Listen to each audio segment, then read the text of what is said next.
Welcome back to the channel. In today's video we are moving on to the next episode in my category breakdown series, and in today's video we're taking a look at best production design. Now if you're new to this series, haven't seen any of the videos I've done in the last 3 years of this, or the last video I uploaded a day or two ago on the channel, pretty much what this series is just every single category at the upcoming Academy Awards. We're going to take a look at them one by one and take a look at all 5 of the nominees, or in Best Picture's case 10 nominees. We're just going to look at all the nominees and kind of break them down a little bit, talk about the film itself, why the film got nominated for its specific category, but then also just talk a little bit about the people that got nominated with the category. So in here we're going to talk about both the production designers and the set decorators that got the official Oscar nomination, because sometimes I think we just lump the film in and we don't talk about the individual people enough. So that's what we're going to do, a little brief, kind of go over the individual people that were nominated, some of their previous work, where the film else has been nominated, things like that. And then at the end of each section, we're going to go over what my current prediction is for how likely it is I think they win the Academy Award, as well as what my personal ranking of the films would be. And without further ado, let's take a look at the nominees. Frankenstein. Production design by Tamara Deverell, set direction by Shane Viel. This is Tamara Deverell's second Oscar nomination. She was nominated in 2022 for Nightmare Alley, also directed by Guillermo del Toro. This is Shane Viel's fourth Oscar nomination. He won in 2018 for Guillermo del Toro's The Shape of Water. He was also nominated in 2022 for Nightmare Alley, and in 2025 for Dune Part 2. Frankenstein won for Best Production Design at the BAFTAs and the Critics' Choice Awards. Now, one thing that I want to make clear when we're going over this category specifically, there's a couple of the categories I'm a little bit better at, kind of differentiating and being able to be like, okay, I can tell that this is better, but production design is one of those categories that, at least for me personally, I watch any film and it has good production design, that's good production design for me. So when it comes to ranking these, it's going to be a little hard because they're all great and I love all of these, but it's also one of those that I think more so production design, in a sense, unless you're a film that really kind of recreated something. The example that's always in my head is like Once Upon a Time in Hollywood really kind of recreated some iconic, LA landmarks for that time period, right? And so unless you're something like that where you've literally created something, or you're something like All Quiet on the Western Front a couple years ago, building out those bunkers, like where you actually build a whole lot of stuff, sometimes it's really obvious and easy to see those type of films. A lot of the nominees here, it's a lot of more subtle production design, and it's more kind of, even though there are some bigger and beautiful things that are about it, I think that this year more so, I think there's a lot of focus maybe more on like the set decoration part of the production design. And I think, for Frankenstein especially, a lot of it is kind of that, the set decoration that is just around kind of the gothic vibe and kind of the time period that the film is set in. There's a whole lot of, every room that any of our characters go in, especially kind of like the Christoph Waltz's like house and kind of like the lab area. I mean, that whole scene is just beautiful. After he's kind of made Frankenstein, kind of the underground with all the water, like the under, I guess basement's the word I'm looking for, but almost more like dungeon is maybe what I'm looking for, where he keeps Frankenstein's monster, where he keeps the creature, I think is the official kind of a character name for him. Keeping him down below, that whole area is just kind of beautiful. But again, more when we're talking more about the kind of the rest of the house, just everything, the books and the chairs and the tables and everything around it, just the actual decoration part, I think is just really well done and really kind of puts this film into that time period again with that gothic vibe. But there's also still excellent, like the whole boat, that's something that especially kind of the rooms when you're in there, there's the specific setting it up that way, kind of setting like the deck on top, but then again just kind of the room where Dr. Frankenstein and the other not fishermen, but just the guys on the boat, where they're in that room kind of talking. There's just a lot like that. I mean, the film is just one of those that I wish I wrote down how long Frankenstein is. It's like 2.5 hours, right? For about 2.5 hours, every single room, when they're bouncing from kind of multiple different houses, and then because you get a lot of the stuff at the beginning when Frankenstein, I guess before he's Dr. Frankenstein, but when he's a little kid, Oscar Isaac's character, and seeing, kind of that house and obviously a little bit more well off of a family, and then you kind of get toward the second half when you get more to Jacob Elordi's character, when you get to the creature, when you get to his story, and he's going out and he's kind of spending time with that other family. Their house obviously isn't as well off; it's a little bit poorer of a family, and so but their house is also designed in a way that is kind of beautiful and feels like this full lived-in house. It's not just some kind of random shack. There's a whole lot of things like that in Frankenstein that, again, I think the most impressive thing, the most beautiful thing is decorating it to kind of having that. Just Gothic really is kind of that darker. It's the best way to describe it. That kind of feel to all of the houses, all of the sets. It's just beautiful to look at. For my personal ranking, I'm putting Frankenstein in second, and for my prediction, I'm putting it in first. Hamnet. Production design by Fiona Crombie, set decoration by Alice Felton. This is the second Oscar nomination for both Fiona Crombie and Alice Felton. They were also nominated together in 2019 for The Favorite. They worked together on another 2025 release, Bong Joon-ho's Mickey 17. Hamnet was nominated for Best Production Design at the BAFTAs and the Critics' Choice Awards. Now, this is another one where, we're going to talk a little bit. I'm now realizing as I'm kind of just looking back over all the nominees that there's a lot of period pieces in this category. A lot of these films, a lot of the Best Picture films this year are period pieces set in very specific times. And so Hamnet is kind of the one that's closer to, you can kind of lump it with Frankenstein, that they're older, like they're a little bit way further back than a couple of the next ones we're going to talk about that are still definitely period pieces, but still a little bit newer.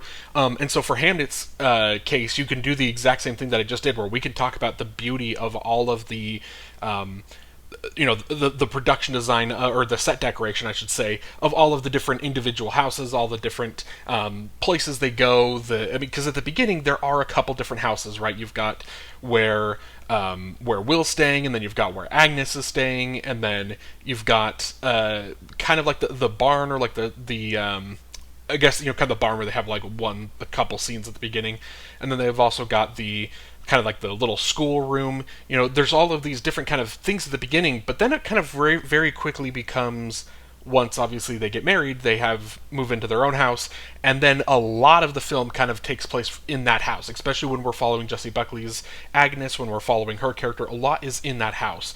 So that house specifically is just done beautifully. You get to see multiple of the rooms. You get to see again, just the different area of the houses. You get to see kind of how the kids, like the beds, how that's all laid out. But I think what's really impressive there is just kind of how the house itself looks. It kind of is more so on I would say maybe still the decoration design, but just kind of how some of the wood lays out, like how that all looks, I think is just really impressive. And I think that being in that one house for so long is so important. And then later on in the film, we do see kind of a second house where Paul Mescal's character is staying, and so you get to see that room a little bit. The production design there is pretty cool. But then again, also just we're talking about the insides of the houses a lot. The outsides are beautiful as well. There's the scene, one of my favorite scenes of the movie, when Will is leaving and he's saying goodbye to Jack V. Jupe's character Hamnet, and they're kind of like around that corner, and you can see kind of everything, the decoration that's around the edge of that house.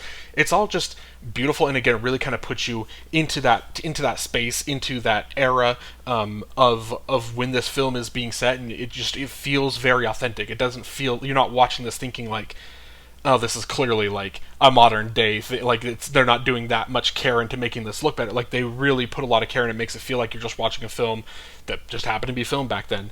But the other thing with Hamnet that I think is what is going to get a lot of kind of the attention, I think, in terms of the production design, is really the Globe Theater.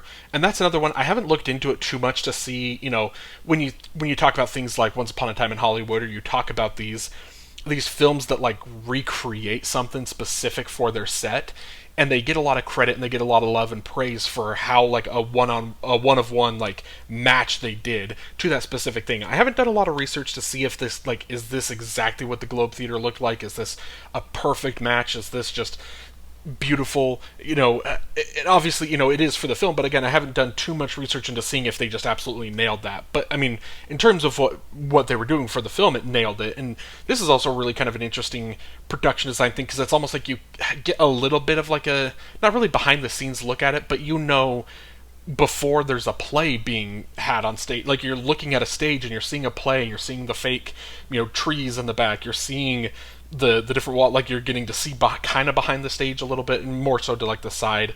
So you're getting to kind of see just kind of how they built the entire stage in general for this specific scene, for this specific moment. I think that's going to be kind of the main talking point when a lot of people talk about Hamnet for production design, because that final scene is so beautifully done. But there's so much throughout the film too that I just truly love.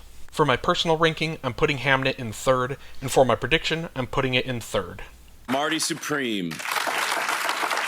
Production design by Jack Fisk, set direction by Adam Willis. This is Jack Fisk's fourth Oscar nomination. He was nominated in 2008 for There Will Be Blood, in 2016 for The Revenant, and in 2024 for Killers of the Flower Moon. This is Adam Willis's second Oscar nomination. He was nominated in 2024 for Killers of the Flower Moon. Marty Supreme is nominated for Best Production Design at the BAFTAs and the Critics' Choice Awards. Now, what I would argue here for Marty Supreme, I think what's very interesting about their production design is, like, I would have to think about it. Maybe the next film we're going to talk about maybe rivals it, but as of right now, and maybe Frankenstein. Frankenstein does have a lot too. But what I would say is that the argument for Marty Supreme is that it has the most production design solely due to the fact that Timothy Chalamet's Marty Mauser cannot stay still. Like, he cannot stay in the same spot for more than a scene at a time, like a couple seconds. He's always on the move, he's always going, he's got these dreams, he's always all over the place. And so, because he's constantly on the move so much, you're just getting a tour of this New York borough that, back in, is this the 50s? I think it's the 50s. I can't remember off the top of my head when Marty Supreme takes place. But you're getting this era of New York that looks, again, I'm not that I'm an expert on what the 50s in New York looks like, but it looks very authentic and it looks true to what this neighborhood might look like. And so, again, like I said, you mentioned that, Timothy Chalamet can't stay still, throughout the film. And so you kind of follow him through all sorts of things. He starts in the shoe shop, right? So you get this kind of the production design there of that shoe shop. Then you get, I guess he goes to kind of the tournament where you get all of those tables, how that's all set up. He comes back, and he kind of bounces around to a couple different countries for a little bit, but then, he kind of comes home, so you get to see the apartment building, and you got to see the apartment building a little bit when, with Odessa Zion's character, some of the scenes that she has early in the film there. But then you kind of get the scene where he escapes out the apartment building, and then he's running down the streets, and then you get this beautiful look at all of these different buildings and everything that they were able to decorate and to create to make it look, again, true and authentic to this time period. He runs into Odessa Zion's work, so you kind of get that building. Then he jumps back out and he's back into the alleys, so again, more production design there. Then he goes straight to the hotel. After the hotel, he goes to, which, again, you get a great look at this hotel, multiple floors, right, multiple levels of this hotel and how that's all designed. Then he goes to the ping pong parlor, the table tennis parlor after that, and then he kind of bounces to, there's also the other, I guess it's also kind of the same like a table tennis parlor, but the one where he hangs out with Tyler, the creator, and then there's kind of the back rooms there, and obviously he's kind of bounced around to all these different things, and then eventually he ends up in Japan for the final showdown. Like, it's one of those where the film, because it's so fast paced and it's so just one scene on top of another, every single scene is so different and such a different set, and it's because it's not like there's ever any scene where he goes from one ping pong match to the next ping pong, or to another ping pong game or whatever. Like, if he's doing a game of ping pong, then he goes to someone's house, or he goes to somewhere else afterwards, and then maybe he ends back up at the ping pong parlor, but then he's there for a little bit, and then he bounces somewhere else, and so it's just like the concept, I didn't even mention like the gas station production design, or just like the beautiful shot of when he and Odessa Zion are making that phone call outside, just like the neon lights of that sign, like looking into the telephone booth, like everything, the way that they made that set, like everything in this is just, it's well done, and it's maybe nothing is like as impressive as what some of the other films were able to do with their production design, like individually, but I think the totality of it, how much production design was in this film because of just due to the various different scenes, I think that's what's the most impressive to me about Marty Supreme. For my personal ranking, I'm putting Marty Supreme in 5th, and for my prediction, I'm putting it in 4th. One battle after another. Production design by Florencia Martin. Set decoration by Anthony Carlino. This is the second Oscar nomination for both Florencia Martin and Anthony Carlino. They were nominated together in 2023 for Babylon. Florencia Martin has worked with Paul Thomas Anderson 2 previous times, on The Master in 2012 and on Licorice Pizza in 2021. One Battle After Another is also nominated for Best Production Design at the BAFTAs. Now, when I was just making that statement about Marty Supreme kind of having the most production design, I thought about it like a little bit, and I saw One Battle After Another was coming up next, and I had to stop and think, and it's possible, like it's a close one, I think, between those two of who has more. Obviously, One Battle After Another is a slightly longer film. I don't think it's too much longer, but One Battle After Another is another one where it is constant, like, the first I shouldn't even say half, the first act of the film is so kind of chaotic with the characters all kind of running around and doing everything that they're doing in terms of their revolutionary work. And then the second and third act of the film also are constantly all over the place because there is such an imminent danger that is happening, and it's multiple characters all trying to get to a certain, a point, the rendezvous point. There's a whole lot of trying to figure out what the rendezvous point even is, and also trying to figure out, if I get to this rendezvous point, is who I'm looking for Leonardo DiCaprio's character, is who he's looking for going to be there. And so there's a whole lot of kind of just chaotic energy in this one as well that also kind of gets you this big tour through a whole lot of just impressive production design work. Obviously, at the beginning we talked about the first act with a lot of the revolutionary with the French 75, right, is their name there. And so you've got like kind of obviously the big thing is kind of the camp right at the beginning of the film, like the opening scene. How that's all laid out, and with kind of like the trailers, like where Sean Penn's character is, and everything, how that's kind of all set up. But then you've kind of got like the bank scene and the court. You've got, again, just the not as much production design, kind of being outside, running away from kind of the cops, in that specific scene, but you still are kind of, for some of the characters, getting the tours of, like Alana Haim's character is going through that like convenience store, so the way that that's all set up and how that looks. Then you've got a little bit of, Keanu Taylor and Leonardo DiCaprio's home. You get to see into that a little bit, and you see into it a little bit more, kind of before that big bank heist, kind of toward the end of the first act there. But so you get a whole lot of that, and then I think where the production design, I don't want to say steps up, I just think gets to flourish a little bit more in the second and third act, is because there's just more sets, more interesting sets. The biggest one for me, and I think this is going to be, I think, the same thing for a lot of people, is the setup of Benicio del Toro's wife's work, and how that leads back into kind of the back hallways and stuff, and then it leads straight up into that apartment building, and then kind of the scenes of where Benicio's kind of sending Leo to kind of keep going down the hallway or whatever. He goes up, and then Benicio kind of goes down another like ladder to the side. The way that whole scene, that whole apartment building is just so set up right with kind of the business at the front of the building is just very.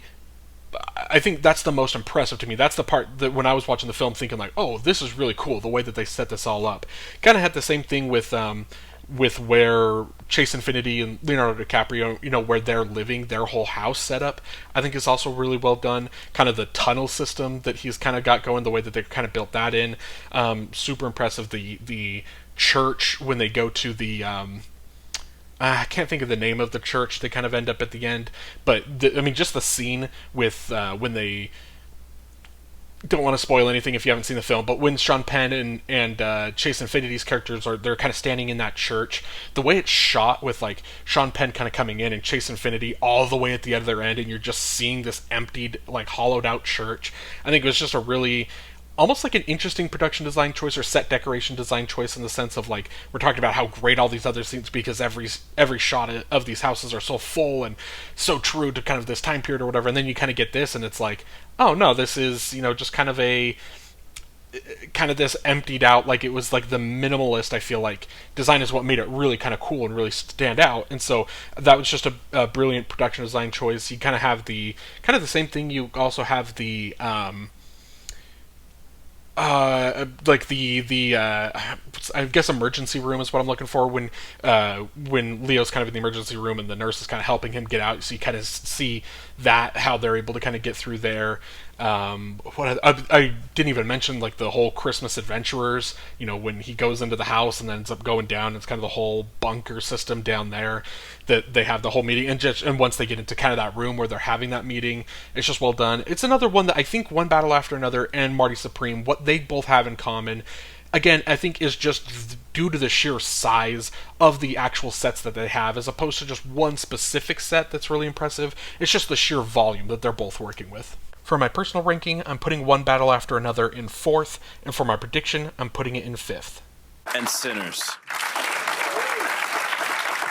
Production design by Hannah Beachler, set decoration by Monique Champagne. This is Hannah Beachler's second Oscar nomination. She won in 2019 for Black Panther: Wakanda Forever, becoming the first African American to be nominated in the category and the first to win. This is Monique Champagne's first Oscar nomination. Her most recent film was Ramel Ross's Nickel Boys in 2024. Sinners is nominated for Best Production Design at the BAFTAs and the Critics' Choice Awards.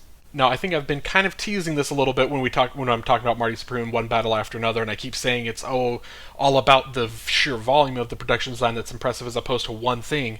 Sinners is the opposite. Sinners, obviously, there is great production design through the first half or so of the film. I guess I shouldn't say one of the most impressive parts of the production design is in that first act or so of the film when they're kind of gathering everything for the party and they go to the Asian couple. I can't remember their characters' names, but when they go to like their business to get her to cater, and again, it's another kind of outside. Hers is, I guess you technically go into a second building for a split second, but really their shop is the main one that you're in. But when you go inside, but when you're outside, you get a great look at kind of this whole wide street, the two sides of the street, the two sides of the different businesses.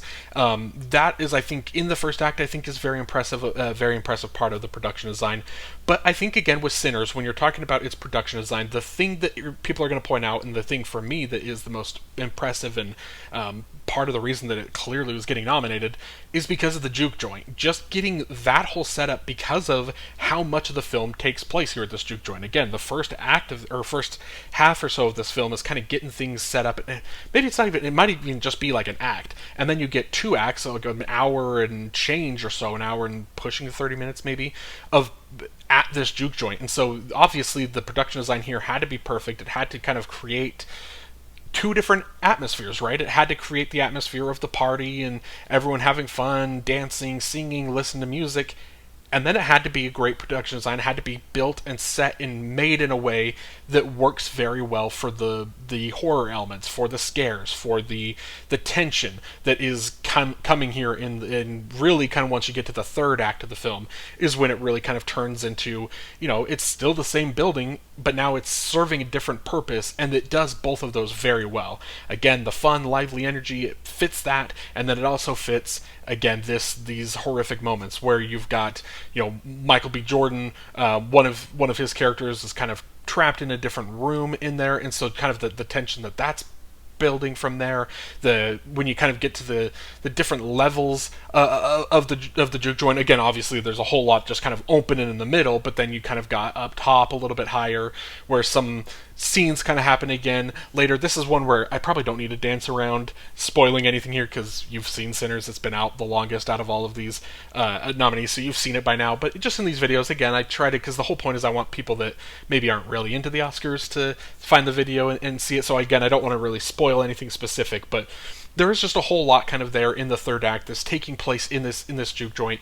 And then you also get kind of like one more moment at the end that is also kind of tied to the beginning when they first get to the juke joint, the character that they're talking to, where you see it's almost like it served as a third different, we kind of had the fun, and then we had the horror elements, and then we had kind of this third thing that was really, I guess it's also a horror element, a horrific thing, that what the juke joint was originally supposed to be for. And so, again, with so much of the film taking place in this one specific location, a lot of films that do something like that, for an example, just because I watched this a couple weeks ago, like Oh Hi, Molly Gordon, Logan Lerman film from last year, a lot of it is set in one room, and it's really the whole point is it is just the camera is in this one room. You're not supposed to get anything new from this room. It's just supposed to build this feeling of like you're kind of trapped in a room. The juke joint, at no point does it ever feel like you're trapped in there. I guess technically, maybe trapped wasn't the best word, because you definitely do get trapped in there a little bit. But it doesn't feel like, as an audience member, that you're just stuck in this one location that you get bored of super quick. It's a very fresh, it's a very lively set that is just very beautiful. And again, it's part of what, for me and for so many people, I think what makes Sinners their favorite film of the year and the best is because there's just so many different elements to the film, so many different crafts that they nail, and the production design is no different. So for my personal ranking, I'm putting Sinners in first, and for my prediction, I'm putting it in second. And that's it. Thank you so much for watching this video. Let me know down below in the comments what you thought of these films. How would you rank them?